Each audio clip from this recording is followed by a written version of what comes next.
Well, just over 24 hours ago, the government confirmed the route for the high-speed train track across Yorkshire, and there's been a huge range of reaction. Some people are over the moon, including leaders from Sheffield and Chesterfield. Both will get a spur link from the high-speed track into the centre, but others remain outraged with threats of legal action. So, where are those flashpoints along the route? Harry, over to you. Well, the decision has been welcomed in Chesterfield and Sheffield, where it's hoped jobs will be boosted by HS2. Services will be heading through here on a spur line off the main route. But it's controversial in Bramley and Rotherham, where high-speed trains will run close to a housing estate. And at the Shimmer housing estate in Mexborough, there's fury among residents. 16 newly built homes here will have to be demolished to make way for the scheme. Elsewhere, campaigners are happy that plans for a rolling stock depot has been moved away from Crofton. And we zoom into Leeds, where HS2 heralded as a big win for the economy. Our HS2 expert Tom Ingle joins us now live from Sheffield. Tom, yesterday we heard from people who weren't very happy. Can you tell us what the mood is in Sheffield today?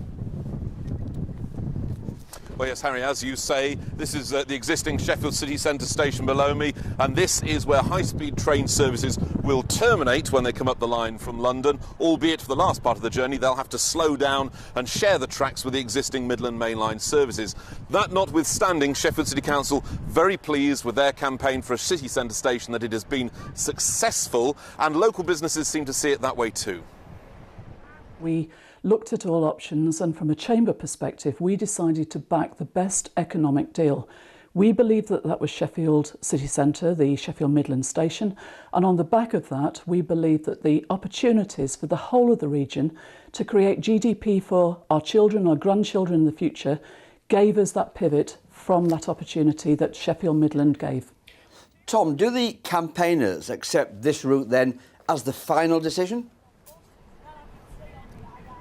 Well, it's not just campaigners who are unhappy with this decision, Harry. We've had vehement opposition from Doncaster Council, from other councils who say this route just won't serve Sheffield City region.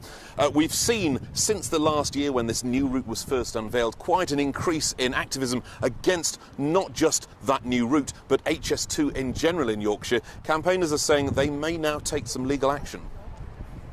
We certainly feel that the case made by HS2 Limited has got some major false facts, which we, people on the ground, have actually refuted with hard evidence, and they have not responded to our pleas for clarification as of yet. So, given, Tom, that authorities have been publicly disagreeing with each other, which is a mild way of putting it, how does South Yorkshire move forward?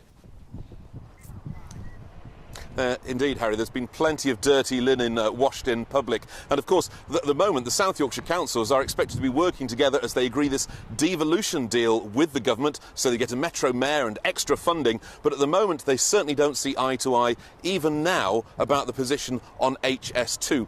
That notwithstanding, John Mothersole, the Chief Executive of Sheffield City Council, says devolution is still on. We're very clear, devolution is on. It's good for Sheffield and the city region. It's more money for the city region. It's more jobs. So it's on. I think a bit like HS2, different partners have different views as to the best option to take. But no one's saying devolution is off. It's about finding what everybody believes is the best way forward. We're clear what we think is the best way forward. There now follows another 2 years of design work on the high-speed 2 rail line, and after that it will go forward to a government committee to consider it as they try and put the legislation through the House of Commons, and it might get royal assent to be built in 2022. But at the moment, 5 years is a very long time in politics and railway building. It certainly is. Tom, thank you very much indeed.